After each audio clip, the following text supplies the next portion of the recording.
Welcome, everyone. It's great to see you. I'm going to turn this discussion over to our TPR team, who went forward to go figure out everything they can about total physical response. And I look forward to participating in the discussion that follows. Take it away, folks. Hi. I guess we'll talk about total physical response right now. I had not heard of this before, and thanks for the opportunity to put some research into it. James Asher in '65 came up with this process. He was a psychologist, not a linguist or a language teacher. Of leery of using the word linguist. But he started working with this, I'm sorry, It's okay.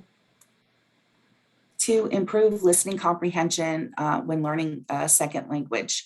He was mostly teaching English to people who were learning it as a second language, and to improve oral communication skills and improve language acquisition through physical activities. So he did 5 pilot studies, and I guess Japanese and Russian languages were taught to folks whose, I guess, original language was English. Adults and children participated, and it was found to be successful because it did enhance the acquisition of vocabulary and language. And he did see it as being motivational, having the movement activities as motivational. So he considered that a success, even though the pilot studies weren't that long. But it's criticized because it's very limited, because you're actually, you're directing people to do simple actions, you're commanding people, and it was also criticized for some of the grammatical structures and just basically neglecting literacy skills. So the studies have been replicated in other situations, and those are examples of some recent studies that have shown that TPR still works and is good for when students are beginners learning the language. But then, as Hone mentioned, I guess after TPR came TPR through reading and storytelling, and that's what you were touching on, and that I found really interesting. I didn't realize that I was supposed to stop at TPR, so I explored this a tad, and I think this is great because it adds the literacy components, what was lacking to the TPR. So I kind of outlined this a little bit, but I won't go into that. I'll leave that for the other group, but I think that we actually have Victoria is going to be doing slides. I'll run the slides for her, and she'll be describing how this is actually being used to teach her language. So I'll stop sharing this and move on to the other set of slides. Fabulous. Deutschen. Oh, Noea, did you want to go before me or after me? I guess, honestly, I forgot to do this all, so maybe I should sign up for another week. Yeah. But I don't know.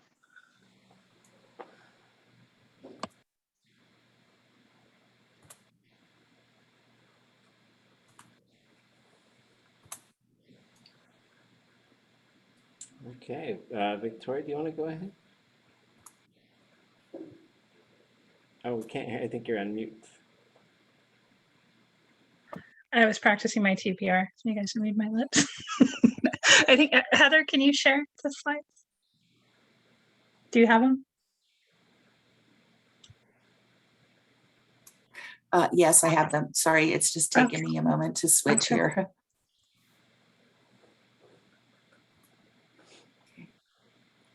One second.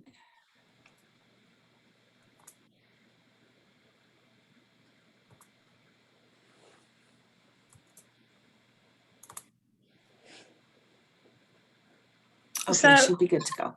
Oh, they're going direction. This was a project I did a while back, and I did this project at SFU, and I know we talk a lot about you don't need to recreate the wheel, that if it's already ready, then go ahead and use it. So this is a project I did with Emily Edenshaw. So there's Shamalia, and then she did the head kill. If anybody wants to jump in during the head kill part, that would be awesome. And next slide. So the Tsimshian history, in 1887, over 800 Tsimshians moved from their home in British Columbia, and they traveled to Metlakatla, Alaska, Taquan, and in Shamalia, there's 16 vowels, 34 consonants, 50 different sounds. There's 2 orthographies that we like to argue over. We haven't decided on one orthography. As a student of Shamalia, I've learned a lot from both. So I don't want to say if there's a correct one or incorrect one. They're both, a lot of people have put their lives into working on both of them. So they're both really useful. And next slide. So like Heather said, this was created by James Asher, and he came up with the first commands when he noticed that how children learned language, that the children would use signs to communicate with their caregivers. And next slide. Here's the works cited. So the first one is, this one is asking what your name is. And when I teach Shamalia to students, I like the students to come up with a action instead of me as the teacher coming up with the action. Does anybody have an action for what is your name?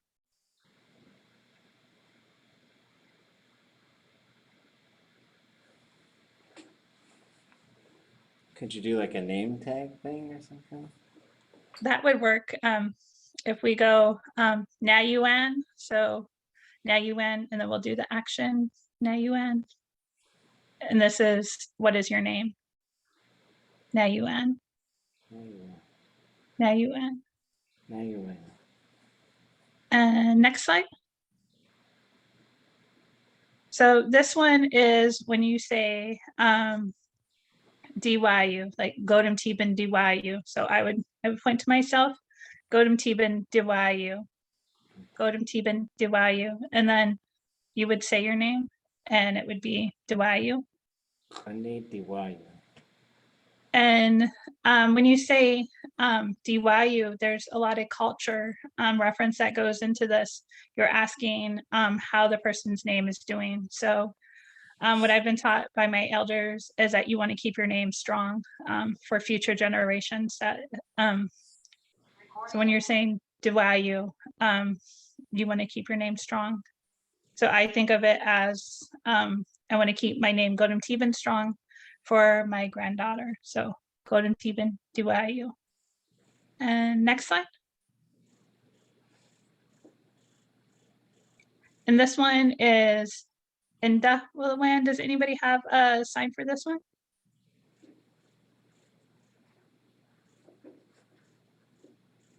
Inda Willawan. Inda Willawan. And we're asking how you're doing. How is your name doing? Inda Willawan. And next slide. So this one is am. Does anybody, this is just like good, okay. Nothing really big for this one. Does anybody have a sign for this one?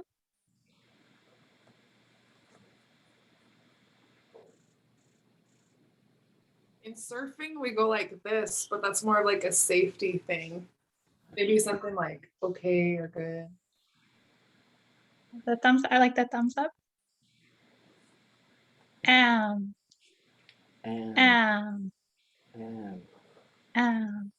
this one is, this is for it's just that you're doing good today. And next slide. And this one, ask idiom, this is like you lost your car keys, you overslept, you didn't eat before class, you're really hungry, you're not doing good. Did anybody have a sign for this one?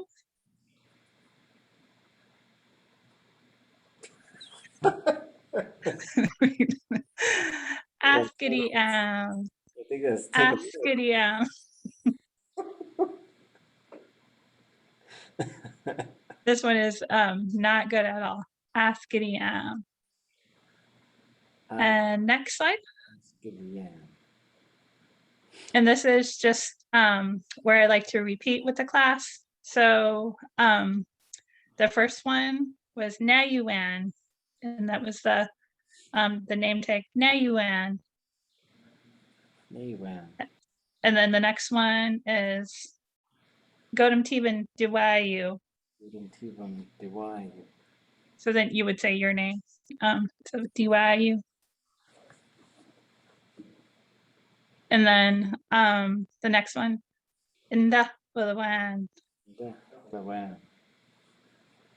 And then for okay or good, and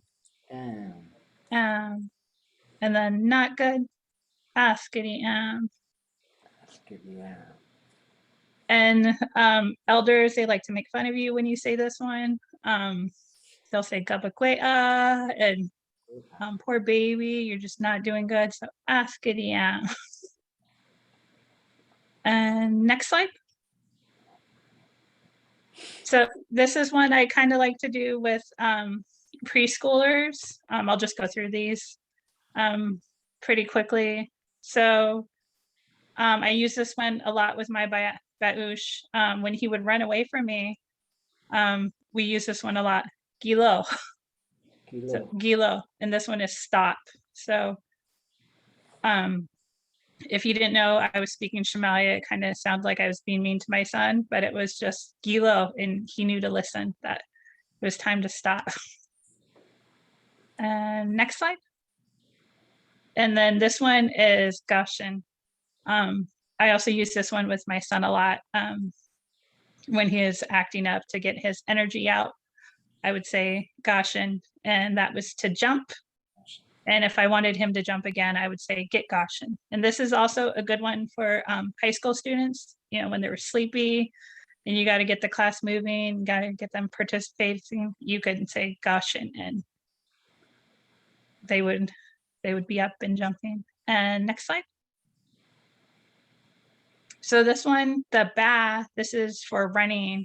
Like I said before, my son would just take off running. So I would say Gilo, and he would stop.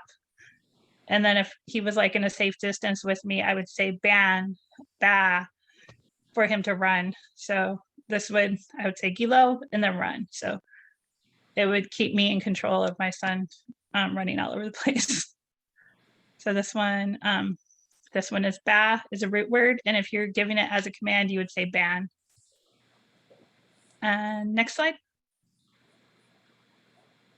So these ones are Gilo, Goshen, and then ba.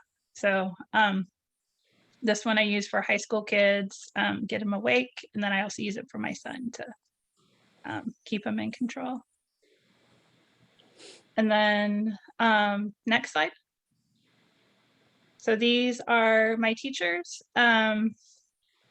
DeAngeli, Medique just turned 99, Athley Dow. She's been my teacher for a while. We worked at KIC together. And then this is my graduation of the BLA program. So I like to acknowledge my teachers, that they put a lot of work into teaching me. And next slide. So this one was done by Emily Edenshaw, and she did the Hudkill part. Is there any Hudkill students that want to go through this one?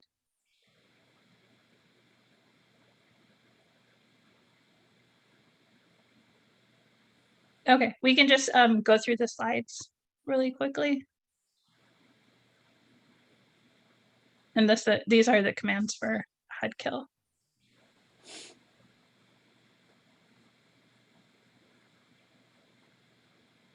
So legal intuition.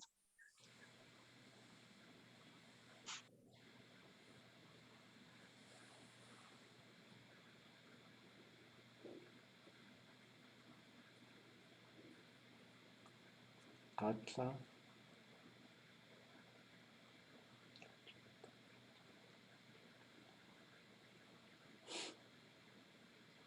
Adla.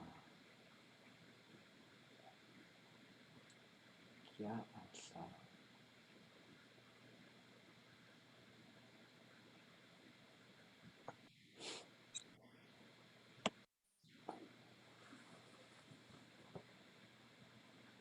How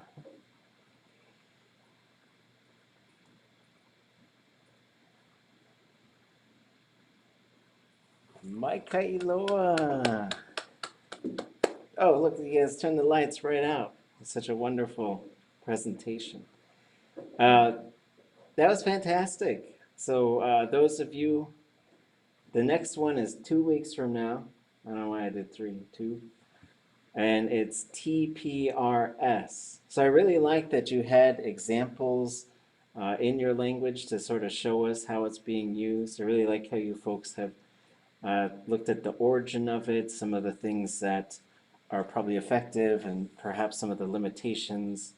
So let's open it up for discussion, and I'll say to the whole gang here, what do you folks know about TPR, total physical response? Have you used it?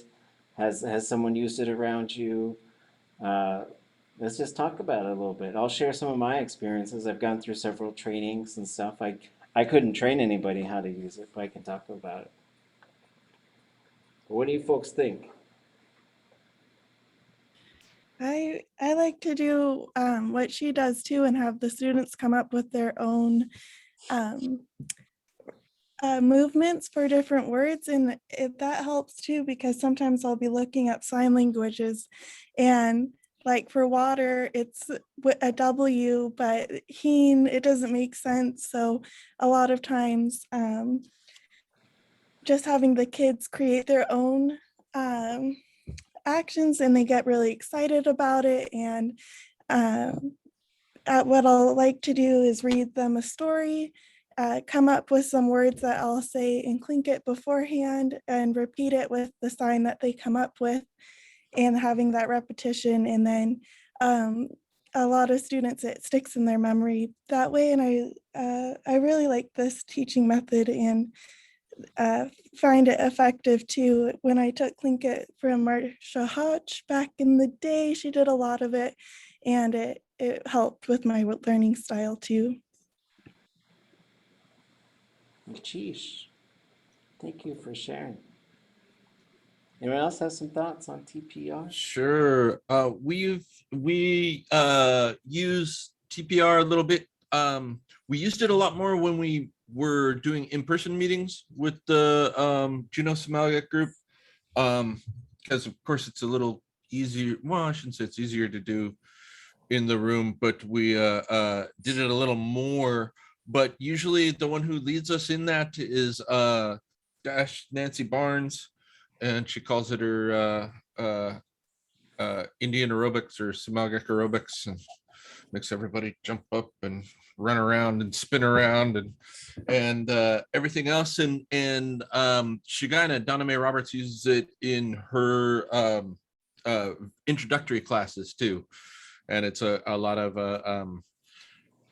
touch your stomach, point to touch, your stomach, your head, your eyes, your ears, and so she uses it a little more. And this probably has a little more to do with Zoom. She'll use it a little more in that way of like point and touch to your different body parts and stuff like that, which is a little easier to do on camera than like get up and run around and do more of the physical actions. So had it a couple of different ways, or used that way. So it's great. Excellent.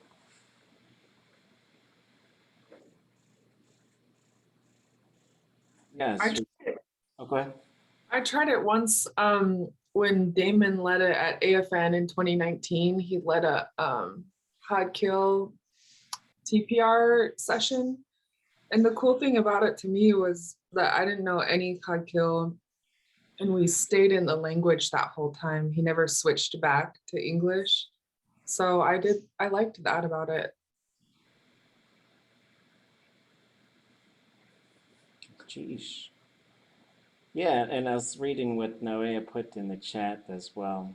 Yeah, is that it does have some limitations depending on how your language works. If you're giving commands the whole time, stand up, sit down, touch this, turn around, point at this, point at that, you might be getting only one form of the verb depending on how the verbs work in a given language. Anyone else have thoughts? We got some practice in our school district with our bilingual teachers, training and processes. So we got to practice with each other some things we might use. No, it's good. Or nan, wait, later. And so just having the motion to go with a term. One of the things that I found ended up interesting to me was that like some of what we're taught to start with in run, stop, go, jump, any of these, directions, didn't necessarily have a hand motion that was easy to go with them. And so like, even that is okay. And so like the reminder that sometimes just telling them and then kind of gesturing how it might be one of the things, another little area besides the talking to one person or more people is the concept that we should learn how to listen and follow directions and hear versus learn how to speak and say. And so this seemed to have, depending on which part of how we're using it, was really good to be able to allow both of them. But if we get stuck in one way of thinking about it, then it got too hard. So I also agree that this is a great framework and starting point and way to start, and definitely don't get hung up on its limitations, because yay, we're going to learn lots of little pieces and we will put together all the structure of but yeah, it makes it so much easier and allows us to stay in the language, and the kind of thought process behind how we want to communicate something really helps us to isolate what's really important and not get lost in all the extraneous concepts and talk and whatever that we tend to get stuck on. Diana. Yeah, I would agree. It's a wonderful, like all of these methods, as we go through these methods, these are things for your toolbox. These are not the driving mechanisms. It's not the engine of the vehicle, but it is something that you can certainly utilize. So if you find yourself doing some stuff and people are getting a little exhausted or not paying attention, then you can shift to something like this. So I remember going to trainings, I want to say it was the early 2000s when TPR was really coming on the scene in this particular region. So I went to a number of different trainings on it, and I watched folks who would incorporate it. And I know one of the things that I remember them saying is it's really good to start with something like this because you don't need to have English, because one of the things that I certainly do is I use English to explain a whole bunch about the language, and it takes 1,000 words to do what you're trying to do in 3 Indigenous words, and that's just sort of because you're trying to explain some of these conceptual things. And I do think there's times and places for that, and I actually really like doing that kind of stuff. But the idea here was, one, was you're not supposed to be using English, you're supposed to be only using the Indigenous language. And number 2 is if it's a day 1, class 1, then they're actually not supposed to even say anything. So you do a little bit of prep work and say, okay, we're going to do some stuff. And really what you do is you listen and then you do the thing that I do. And so I do think you can certainly adjust it so that you're doing signs and coming up with signs and just make it your own thing. But the way that they explained it to us was it was a way to move totally into the language, and then people are listening. And because they're doing a bunch of stuff with their body, so you're sitting up or you're raising your hand or you're doing whatever, and they're sort of following you. So then sometimes that distracts the analytical side of their mind from trying to say, oh, what's that mean? What's this mean? What's this thing? What's that thing? But then you can use a lot of repetition for vocabulary. So you could talk, chair, chair, chair, sit in the chair, sit down, stand up, table, come around the table. And so um, they use this with us a little bit in Hawaii, but probably only for the first 15 minutes, and we didn't use it again. But they're trying to teach us the language really fast. So some of the things that people do talk about in terms of limitations is that it's hard to get to something beyond sit down. You wouldn't know how to say, I sat down, I'm going to sit down, they sat down, they're going to sit down. When I sat down, I won't sit down, like all that other stuff. But those types of things can certainly come. So for me, it's always been a bit of a physical activity. If everybody's getting a little bored in the seats and you want to get them up and moving around, then TPR always seemed like the good thing to be, to do. And when we're getting pretty deep into some of these illustrations as well, like usually there's an illustration and you sort of hold up the picture and somebody's standing and then you say stand and then you stand and then they're supposed to stand. So some of the things as they were getting a little bit sort of like see how fancy you could get with the language. So it was like put your head on the table and touch your belly while putting your hand up in the air. And we're having a lot of fun figuring out how to say that kind of stuff. But then sometimes we'd say, well, why on earth would you say that kind of stuff? And so but I think it's a fun thing. I think it's a good thing to explore and to also figure out how are folks using this? How could we use it so that we could do, and it could graduate to sort of like games and stuff. So I think about, we've heard so much and read so much throughout the semester about speaking with kids and intergenerational communication. And a lot of you are teachers already or going to become teachers or have been teachers. And so dealing with kids is really interesting because you got to figure out how to make things into games, and you also have to figure out how to push them through the language, and you have to figure out, just some of the, kids are pretty impatient. So like my kids would say, can we do this? And I'll say, it's ziyagen. And so that means yes, later. And initially they used to think that just meant no. And then initially they thought that meant, oh, we have to wait till tomorrow. And then they figured out that it was a little bit later. But then the key for any of these activities is as a teacher or a group leader, if you get frustrated, you're not supposed to be switching over to English to explain to them what's going on. And so I've been in programs before where something serious happens, right? So like if you said, we're going to be full 100% in the language, it's the medium, we're not going to speak English to these kids during these particular times, then you really got to stick with it. And those are going to be tricky things because maybe the teachers need to say, oh, we're not on the same page here. We need to get ourselves on the same page. So they might go over and huddle up and speak in English to each other and figure out what they need to do because maybe they're getting near the edge of their language skills themselves. I've also seen people turn to kids and say, okay, you're doing something bad and I need to teach you this so you don't get hurt. So I'm going to explain it to you in English so that you'll understand.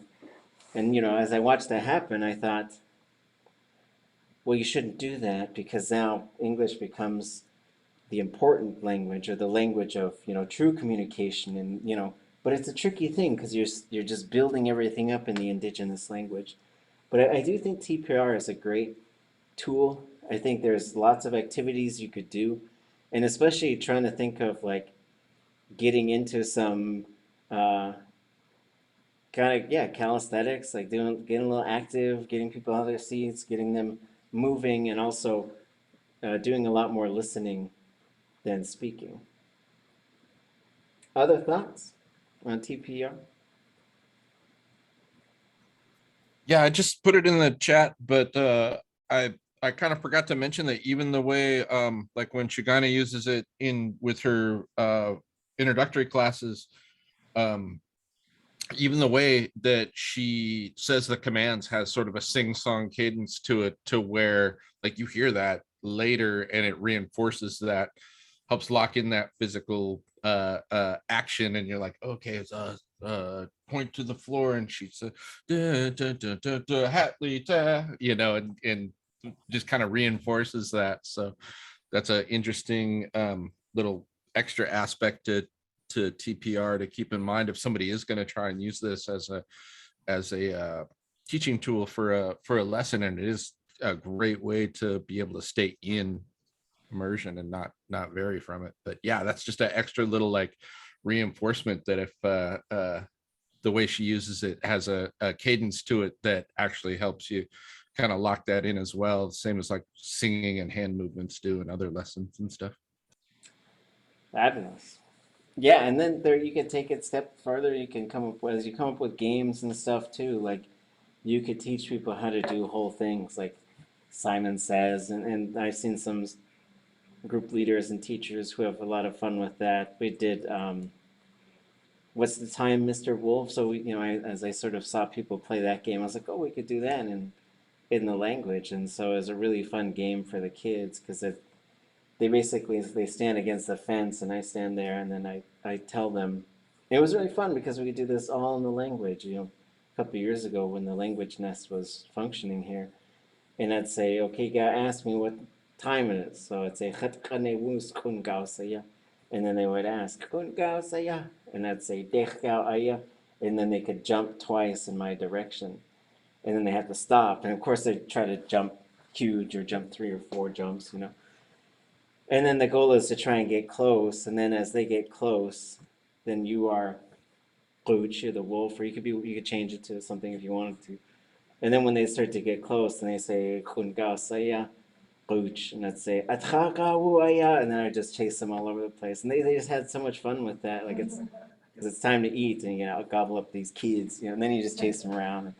And so we did a whole bunch of stuff, and we found that as we got them outside to play, if they were left to their own, they would switch to English because then they could communicate with each other.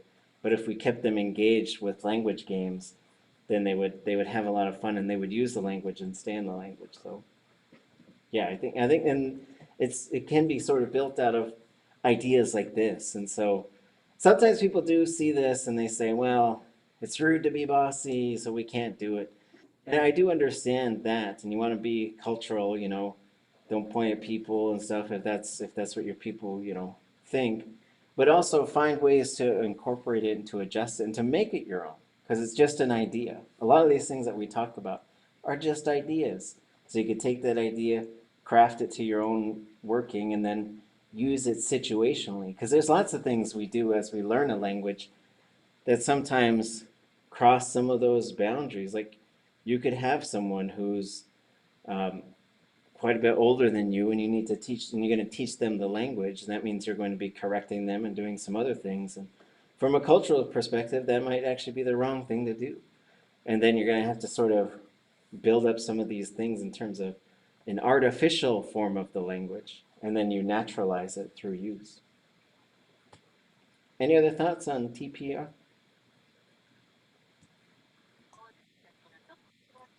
I can see the importance of it during hunting and fishing.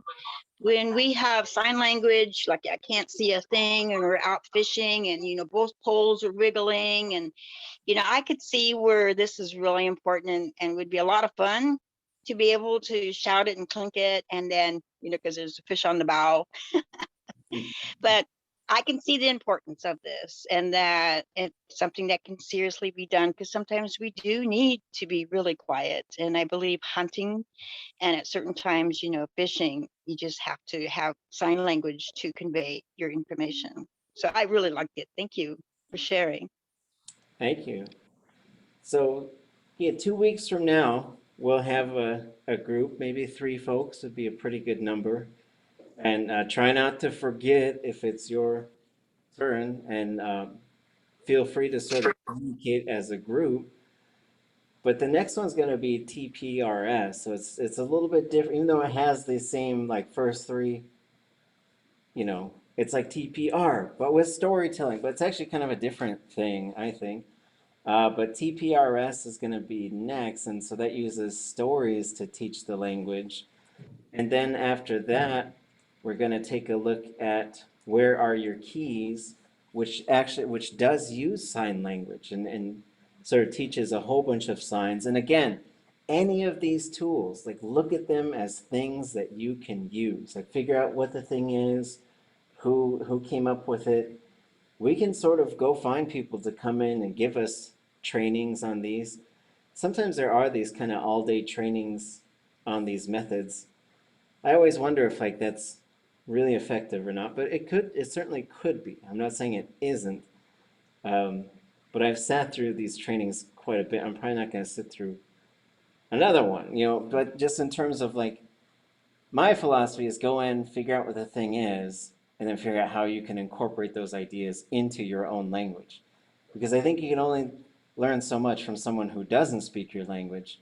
However, if they have some methodologies that do work, like it is beneficial for, and maybe as you sort of go forward and you start building your language teams, if you don't have them already, or maybe within the team, people go and become sort of a little bit more expertise, they build more expertise in particular areas than others. So if you're going to do this type of activity, maybe that's the person who leads it, and then that person leads that type of activity. So I never want to say that these things are not useful, but I do want to say it's real easy to get caught up in the idea of the methodology, and then you don't do the language stuff. And I've seen that happen before, where we had a gathering of probably 20 different Tlingit speakers, maybe 12 in one particular place, and it's very hard to get that many in Tlingit anymore. And I showed up a little late. I had some family tragedies, and just wasn't going to go, but then decided to go, and it turned out to be really good to see people and to talk with the elders. But I was there for a couple of hours, and I was watching this very wonderful method being taught to us.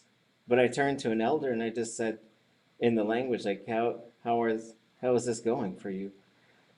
And she said, well, I just want to talk. We've been just listening to him talk to us in English, and why are we here? And so once she said, then I sort of said, okay, well, let me go talk to the facilitator. And I went up to the facilitator and said, hey, I know they brought you here, and I really value this. Could we just talk in the language for a little while? I think we're getting a little burned out on listening to these methods. But that's not to say we should reject them. We should learn them, and then we should figure out how could we tailor that. So if we have this idea about using and sometimes developing almost a fully functional sign language that can accompany the common things that we do when teaching a language. Say it again. Say it slower. I don't understand. Whole bunch of stuff like that you can incorporate signs. Now, I think if your goal was like, well, teach everybody sign language first, then the language, you might be distracting yourself. But if it's sort of like, we're going to use these 10 signs to go along with what we're doing. Now here's 10 more. Now let's make some. Because I know there used to be a whole bunch of them. Every group had them. I think for Tlingit, a lot of them are lost. Like, that's Hooch away, and then this is Stick It Where the Sun Don't Shine. So we certainly have those two left. And we probably have several others. But just in terms of like, are there things that we could do to sort of supplement the communication as we push people into the language more? Because another thing that I've seen a lot is you'll have 3 or 4 people, and they could just, if it's English, they'll talk all day, hours, sharing stories, jokes, laughing. They're the super close friends. They say, okay, everybody speak Tlingit. It'll be the quietest thing. It's like you just told everybody, just shut up, and they'll just stare at each other and won't know what to say or where to start. And so I do think methodologies are really good. Just don't think the methodology is the thing. It's a tool to help you do the thing, which is talk, to get to a point where you can converse with each other. And use every tool you can until you get to that point. Other thoughts? Kuching. Should I just use this mic? Yeah.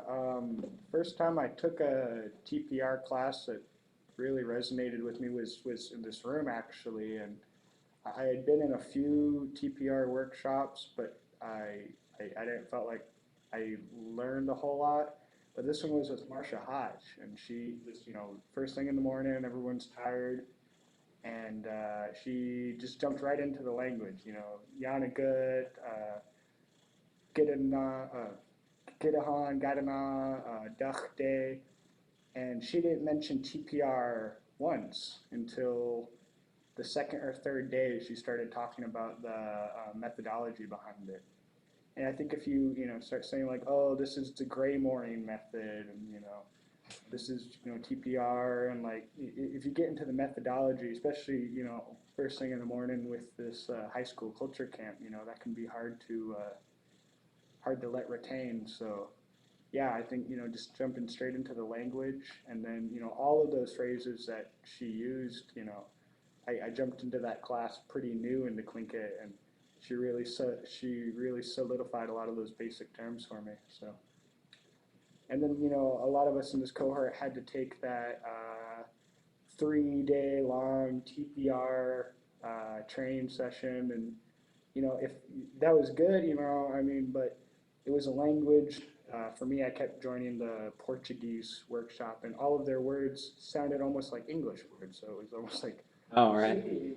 and so over those 3 days, I learned how much better Marcia was at TPR than these guys. So, sheesh. Okay. Yeah, and I think that brings up another important point is if you're going to bring in some trainers to do some stuff, like if you have, I think that those things can be really effective if you have 5 different languages in one place and everybody's learning some techniques and sharing some stuff. But you always have to balance that with language use. So if you're bringing someone in to give you some sort of training and a technique or a method, you also have to have periods of language use as well. So, I say it because we were going to do, one time we had an immersion activity planned, but then the schedules didn't work. And then some people got upset because the schedules didn't work. And so they changed the plan, and then they brought in someone to do like TPRS training for 3 days instead of doing an immersion. So that took the place of the language activity. And I thought that that was kind of a bummer, because I thought, well, couldn't you do the TPRS for 1 day or a half a day and then do the immersion anyways? And so just keep it balanced in terms of what you're trying to do. But I do think these things are very useful, and I think that they can really contribute to a classroom that has a whole bunch of things. And as you build a language program, especially if you start talking about, okay, we're bringing kids in here from 8:30 in the morning until 3 in the afternoon. That's a lot of time to spend with kids, a lot of time to spend in the language. And these could be young adults. These could also be adults. So as you start to schedule what the activities are and what people are going to do, sometimes you should have, the event and the movement needs to develop its own culture, so that, like you go to Ahapunonaleo or you go to Navihi, the language schools over there, and if you just sort of were in there for a couple weeks, you'll realize they have a very determined structure. There's an absolute structure. They gather every morning, they blow the conch shell, they sing the songs, they have the prayer, they get the lectures, and then they go to their classes, and then and it's really wild to try and think of this stuff. Like one thing I was taught over there is in Hawaiian culture, it's rude to be loud while you're eating. And so I remember one teacher who was over there was talking to me about this, and he went and he showed me a classroom. And he says, go look at these kids. He's like, there's nothing wrong with it. I'm not trying to say there's anything wrong, but go watch them. And I walked in, and it was not loud, but they were talking and visiting. He says, now come look at my classroom. I go, and these were first graders. And I go into where they're eating, and nobody's saying anything. They're just sitting there eating.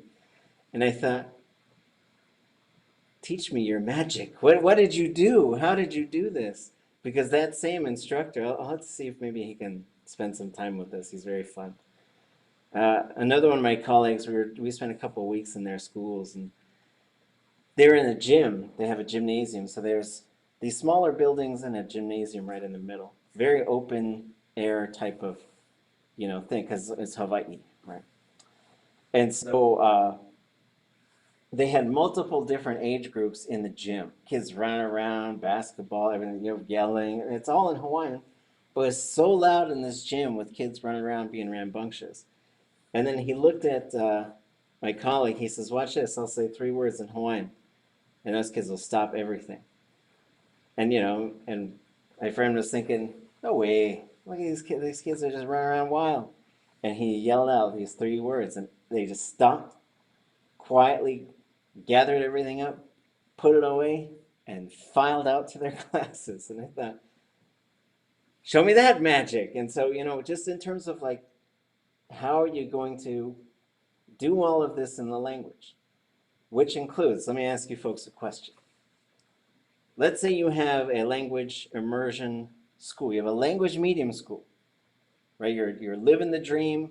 You're in this fully immersive environment where the language is the target language. Everything's taught through the language. It's the language of communication. When people ask each other stuff, what are you doing this weekend? Where are you going to go?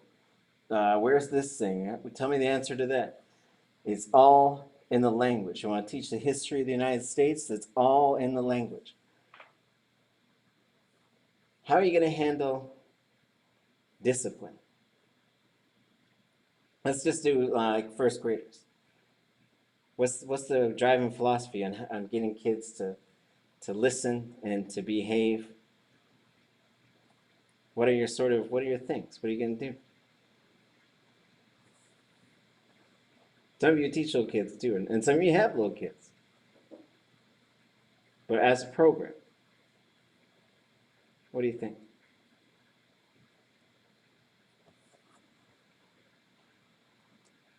Probably not corporal punishment.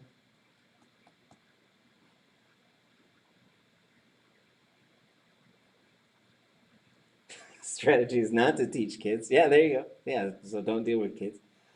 Because adults, you just sort of, it's a different situation. It was something I want to mention. There was, for the other class, I was signed up to lead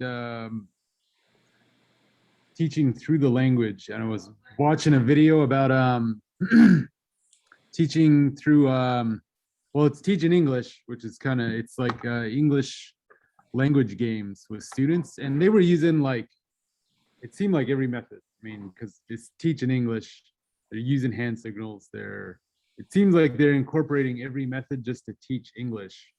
And that's like what you were saying, like how the best way to do it. Yeah. Just taking every little bit and using them all, and teaching kids especially has been tough. Yeah, I mean, some of the things, so I talked to them over there. I was watching what they do. And it was pretty interesting too, because, some of the conversations were fun. Every culture is different. We went to the elders a lot, and we said, did our people used to hit kids, spank them?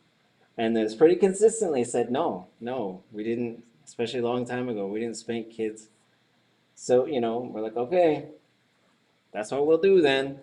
And it's pretty tough when kids don't listen, and when, kids that you hit each other and other stuff like that. And you got to figure out like what's going to be your philosophy in your school for how you're going to deal with this stuff. And so I was asking folks over there, and it seemed like they had a number of things. So yeah, I believe they teach them a lot of stuff. They do lots of rewards.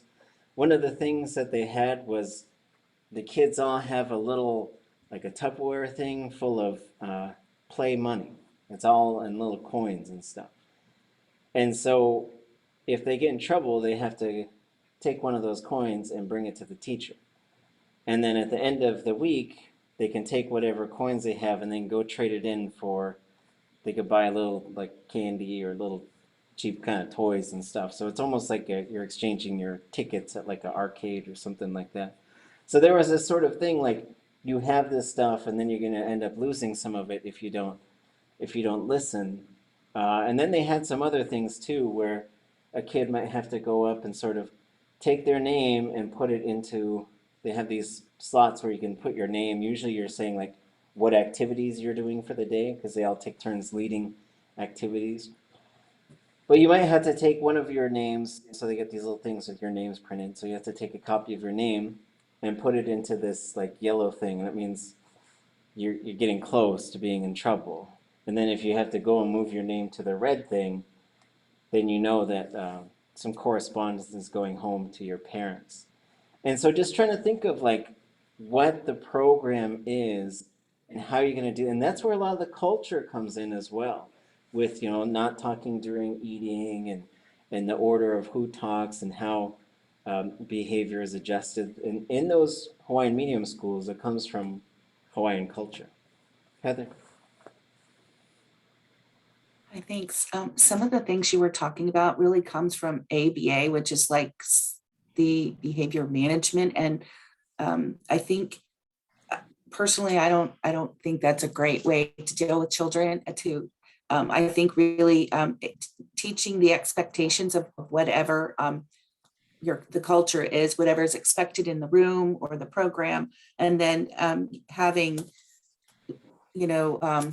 problem solving steps so that the kids can work things out. And I mean, obviously, if you use the language for commands, like you don't want a child beating somebody, like a 2-year-old grabs a stick, it's a normal thing. So you can obviously say stop or whatever, but phrasing everything positive. And if you do want to surprise them with something, do it intermittently. So it's not like it's a token system, because that's embarrassing for a child to have to take their name off the board and to be so centered, have all those points and everything's extrinsically motivated. I mean, we're motivated by our paycheck to come to work. We're, motivated, but that's what society teaches us we need to be motivated for. So there's that whole thing. But and natural consequences, I think, if a kiddo does something and he needs to kind of fix the situations, problem, and that comes into the problem solving. So anyway, there's positive and culturally sensitive ways to do it without embarrassing the kids like that. Sheesh. Some kasi. Oh, we can't hear you. Might have that headphone thing or whatever it was. And while you're adjusting, I'll just say quickly, and so, yeah, there's also going to be a lot of philosophies coming out of early childhood development and other things, and things are just different, like the way kids were raised probably 50 years ago is different than 20 years ago, different than now. And so these are things, and also sort of looking at these and figuring out like, well, what's our culture and how does this fit within our culture? Because another thing in Hawaii is like a very strict system. And one of the things that they shared with us when we almost got kicked out of the program at one point, which is another story. I'm not going to tell it in this class, but for really not following directions adequately. And then one of our teachers shared this story, says, okay, so they have these hula competitions and it's a really big deal, and the family saves money and everybody travels from their community over to, like, say, Honolulu or somewhere like that. And they got to raise money and all this stuff. And it's a big deal to watch their kids dance and to do these cultural things. And there was a time when a hula teacher, went with the student and they went to check into the hotel room. So the teacher was also the chaperone. And they went into the hotel room and the kumu said to the student, okay, you wait here. I got to go get some things. I'll be right back. Left, went to go get some things, came back. And the kid had the door open and was peeking out into the hallway just to see what's going on.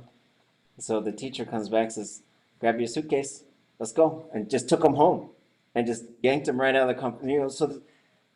That's how they do things there too. And so but we were listening to that, we're like, whoa, that's hardcore. I don't know, I probably would just sort of like met my kid halfway or something. But these are also things like saying the program also is in this constant conversation about what's the culture of the program, because it's going to be this mix of things like all things. Okay. Are you able to hear me? Oh. Awesome. Okay. One of the I've seen a few things that really are like more positive reinforcement in elementary school that I really liked, and are like when a student is acting out or does something mean, or like I've seen students tear pictures off the wall. Of course, talking with the student, and if it's like an immersion language school, it would be all in Tlingit or whatever language the school is. But for the younger kids who aren't writing a lot yet, having them do something nice for somebody else, which I really like because it connects with our values of lifting each other up or holding each other up. So when the student does something bad, encouraging or asking them to do something nice for somebody else and making it their idea. But for the older students who know better and are writing a lot more, writing an apology letter is something that happens when a student is disrespectful to a teacher, talking about what they did wrong, and then having them write a letter to the teacher is also, that way they process what the situation was and what was wrong, and correcting it. And then the big threat then after that is if it continues, if it's something that's continuous, is considering telling the student that we're going to have a sit down and we're going to call your parents and we're going to talk about what's happened. But I guess just my experience in the schools, of course, we can't punish any of the kids, but it's those positive things that like lead up to, which I would consider supportive and successful for elementary school in any way. Sheesh. Yeah, and I would say at the nest, like we were really trying to sort of figure out some things. Like I saw Noea put it in the chat, and Sani, like instead of saying there's these prohibitive verbs, like coming back to TPR, those are all commands. And then you can have like the don't thing. And so they're going to sound really different. So like you might say cha for eat, but you'll say for don't eat it. But it has this sort of pattern. But as teachers, when we found ourselves saying something like don't, we would try and switch it over to the do. But not every case is going to have that. Like if you have a kid that might get hurt and you need to tell them not to do something, or if you need to stop a behavior right away because they might be hurting another kid. And then we also just have interesting situations because a lot of times kids are they're just figuring out the whole world. So if a kid like, so let me ask you, could you do this in your language? If there's a kid there and they touch another kid's like body part that they shouldn't really be touching, could you go out and explain to them not to do that and kind of why? Which is also like a whole other realm, like how much stuff are we, but just this, and so we had to sort of figure out like who was going to be the person who would go have that conversation if those things came up. And then just a whole bunch of other things as you watch the behavior and then you see kids interacting in the language, you're still going to see some similar behaviors that are probably fairly common, which is group forming and sometimes just general meanness towards each other, and just trying to diagnose that. And then also, you never know what all these kids go through in their daily lives too, and you don't want to speculate too much, but there could be trouble at home that's filtering into the classroom, and then the traumas, and then all this other stuff. And then if you have a language medium program, odds are pretty good you can't communicate this stuff in the language to the parents. And so there's a lot of this in between as far as the language goes, which is really quite fascinating. And hopefully the parents are coming along for the whole thing. But it also creates another dynamic where there's potential for trauma and pain if you're an adult and maybe you're even like a culturally knowledgeable and even a cultural leader type of person, and then your kid comes home and you can't understand what they're telling you, and they're saying some pretty basic stuff in the language. Any other thoughts on this stuff? And what you said about the trauma is really true. And that's why I think there's been a big switch in education to not say, what did you do?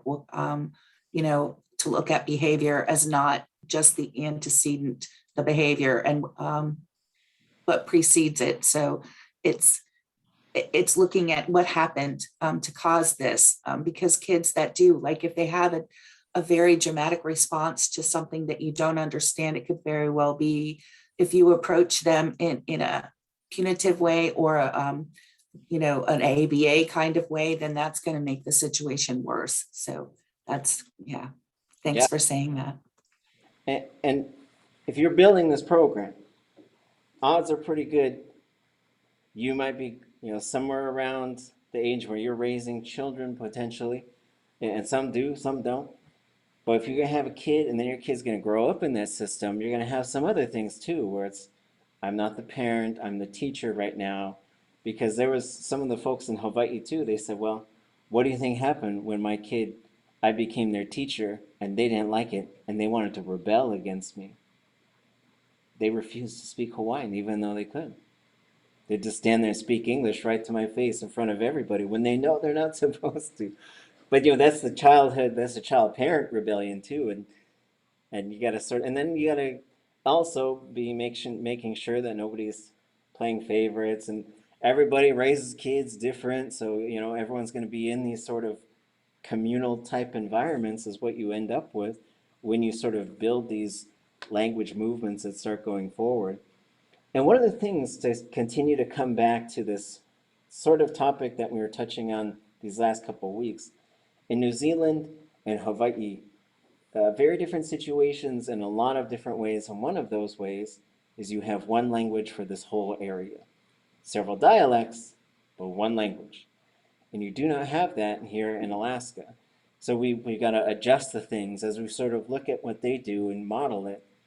Because we sat in this one, before I learned any Hawaiian, really, knew a couple words, but I sat in on this class that was early childhood development, and it was taught entirely in Hawaiian. And I remember turning to my friend who's Mohawk, and I said, I just whispered to him, I said, I don't know what's going on here, but I know it's amazing. I can't understand it, but, and I don't think we can get there so we can, there could be, maybe you build up a program large enough that you end up having your own early childhood development courses. But maybe we take what's already offered in terms of education and we tailor it to meet our needs. So it leaves a lot of room for how do we now interpret this culturally and interpret this from a language perspective, to translate some of these concepts, because some of the concepts might not work when you move it into the culture. You might say, okay, I like that idea. We're going to have to do that a little bit different just to make sure it fits into our culture as well. Good stuff. I think it would be smart language-wise, as far as like crowd control and behavior goes. Because like I wouldn't know in that moment how to say don't touch that. I just had to look that up right now. So maybe having something more generic as far as like classroom rules, having those in the language, and then I could memorize them. And I'm sure whatever that kid is doing would be breaking one of those rules. So I could just say kie or stop, and then pull the rule from memory that I've memorized. And then maybe like as I progress in my abilities, try to learn those. But for me, a crutch like that, I think would help me.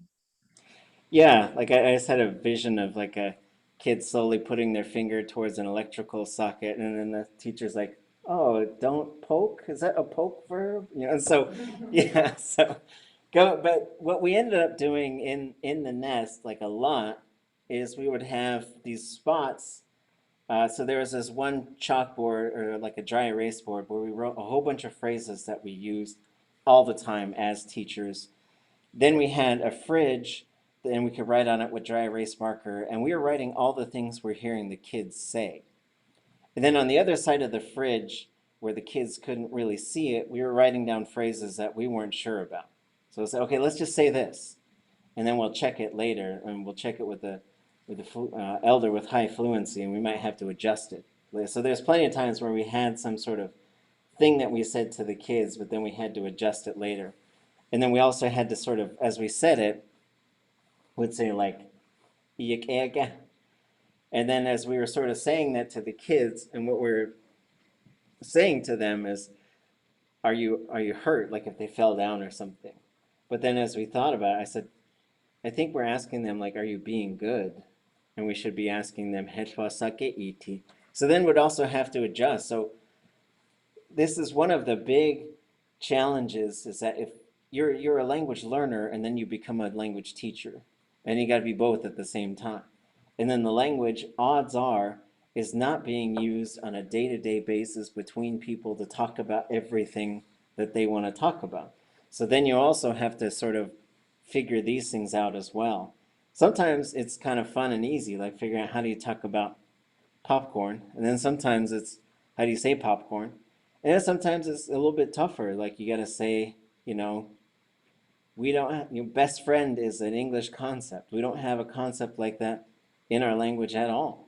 And it's a very, once you start having kids, like, oh, that's my best friend. Now that's my best friend, and sort of coming and sort of figuring out some of those strategies as well, so you can have things and you don't end up with kids who feel excluded and other things like that. You can. Puching. Yeah, I've been thinking a lot between this and your class about how, things that I experienced in different age levels of education, how can that be put in a stencil? Can it be at all? When I was in elementary, no one ever had to tell me not to do that, but I was rambunctious, and like there was a grading scale for behavior. It was like color coded, like yellow, red, green. And I think yellow was on the fence. And you had our names on clothespins, and if you acted up, she'd move it up or down. And I think I spent like the entirety of my elementary career like in yellow on the fence. Right. And if we're teaching a Tlingit school in a language, but hopefully also, our Indigenous ways of life, if I'm on the fence in that program, does that mean I'm like kind of Tlingit, not being super Tlingit? Right. And so those terms, once we put it to something as personal as, a way of life, I really liked what Heather had to say earlier about how, if you do generalize them into those groups, that might embarrass the student and not make them want to, speak or act out and do things in the language if they're always being put, on the fence or whatever. So, yeah. Yeah, right? Because the behavior sort of adjustment strategies you have, you could end up hurting kids, you could end up sort of ostracizing kids, and they get marginalized because it's human behavior is also really interesting and really difficult, I think, in a lot of ways to deal with, because then we're all trying to figure this stuff out, just like life, and then we're also teaching kids like a bunch of basic skills, and then we're also trying to learn the language and use the language at the same time. So it's just sort of like a puzzle and a puzzle and a puzzle and a puzzle. But I think collaborating and doing this stuff together, I do think that that's one potential long-term solution, so that you have, so some of the strategies I've been working on is so that you have a College of Alaska Native Languages, so that if we're making language teachers, they're all working together and we're trying to figure out like what's the best pathway. And unfortunately for folks who are doing this now, that means some of you got to figure out some things that aren't going to work long term. Like, okay, we've got to adjust this so that we're doing something different with this and that, because it doesn't exist. And then on the backside of that is a statewide school board, basically, that's not so much governance and policy building, but is strategy and also just sort of figure out what are the needs for language schools and programs, so that we can sort of pull these things together and have annual conference on Alaska Native language schools and programs, so that we can get together and sometimes have some of these, because sometimes it's not a whole class, it's just sort of talking about these things. What you guys do when this thing happened, and what you do when this type of thing, and how you're dealing with this. And a lot of it is capacity building, a lot of it is strategizing, a lot of it is language policy and planning. But I think if we're doing those things in isolated little bubbles, then I think we decrease our chance for success. But if we sort of pull the whole thing together, then I think it takes off. That's what I think.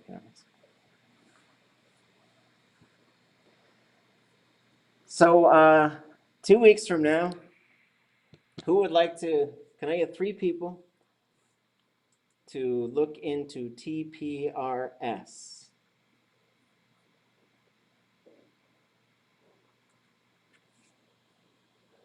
Does anybody want to do that?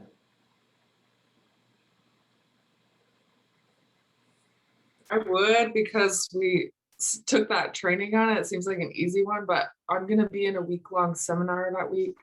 So I think I'm gonna do Where Are Your Keys the next week. Okay. Yeah, for where are your keys? Let's see. Let me share this thing again.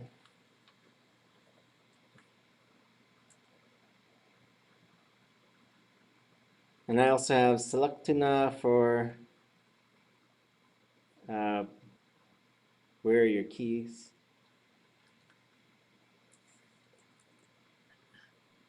I could sign up for the TPRS, but I'm doing it for our other class on Friday.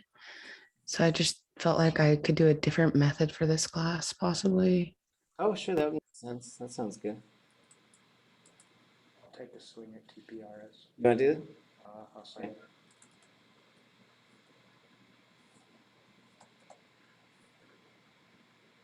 Do that with Kuchain. Okay. Let's see. I was actually wondering because I said I was gonna do like the teaching through language. We just do that for this class too. I was just kidding.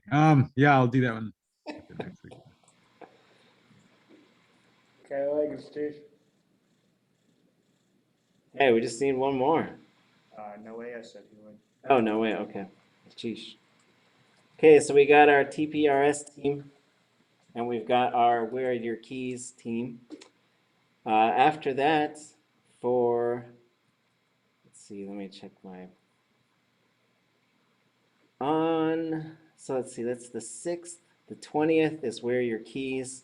The 27th is Accelerated Second Language Acquisition, ASLA. That's also called the Gray Morning Method.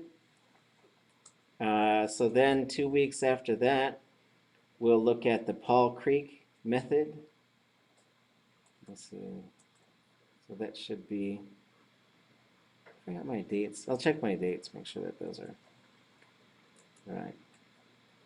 And then 2 weeks after that, the Adult Immersion Program, which is down in Mohawk Country. And then the last one is Language Medium Education, which is what they have in Hawaii and also Ojibwe.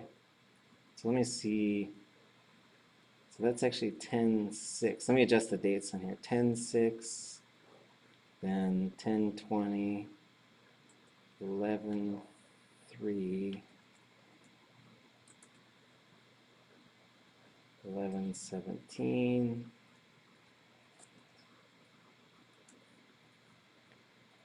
12/1, oops, and 12/8. Okay, so I got the dates on there. Feel free to drop your, we should have about 3 per, and then I think that gets us, everybody goes at least once. Similar, just go find some stuff, and then as we sort of start getting close, I'll try and remind you folks to go look at it yourselves.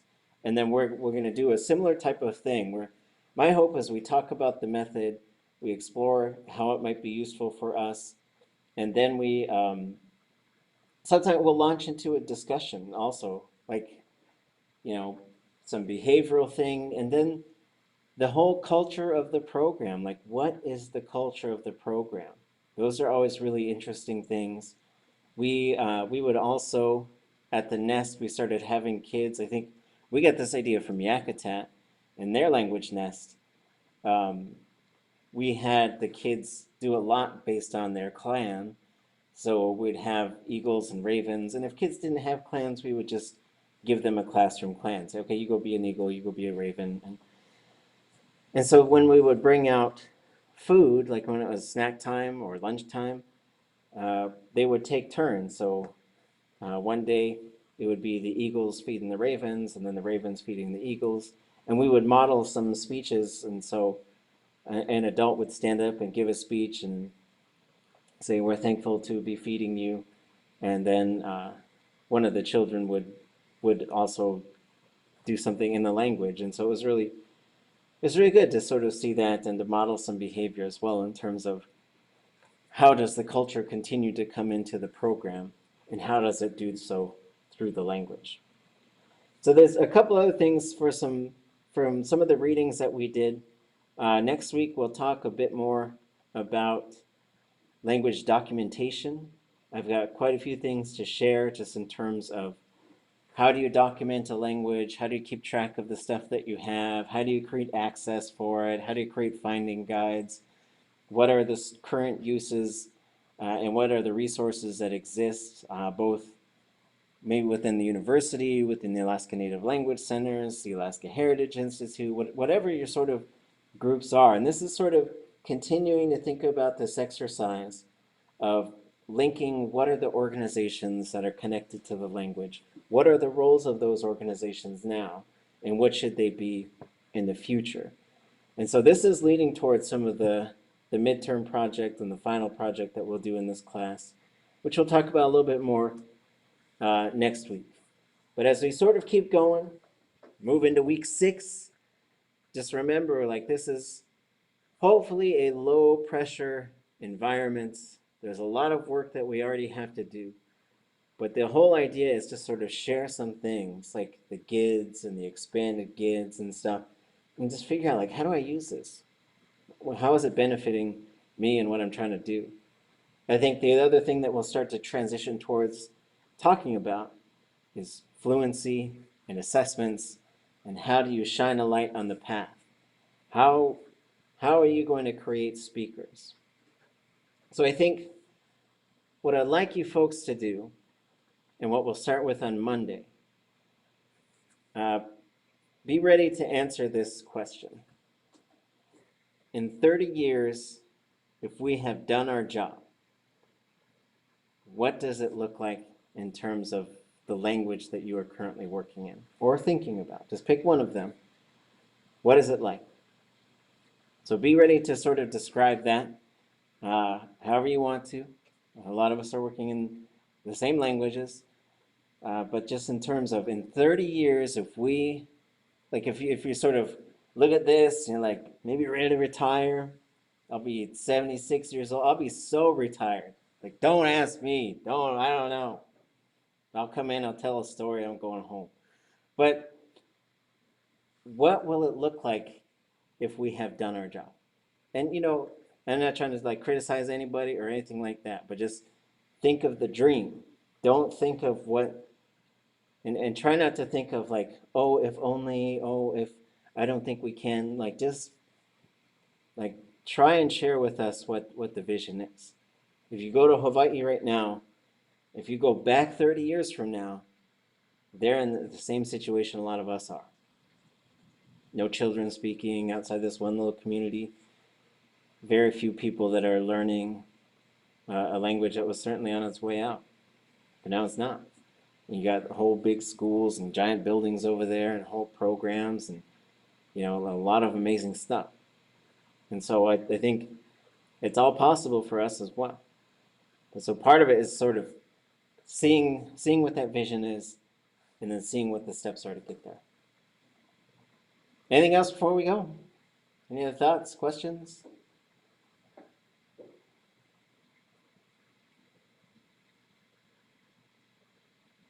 Thanks, everybody. Check the week 6 reading folder. Make sure you get your readings done. And always let me know if you got questions or if you got things that you think we should talk about that we're not.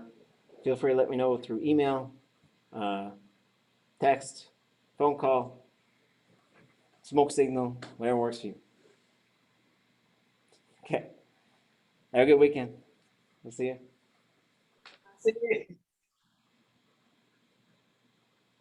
I've never seen that movie. Oh.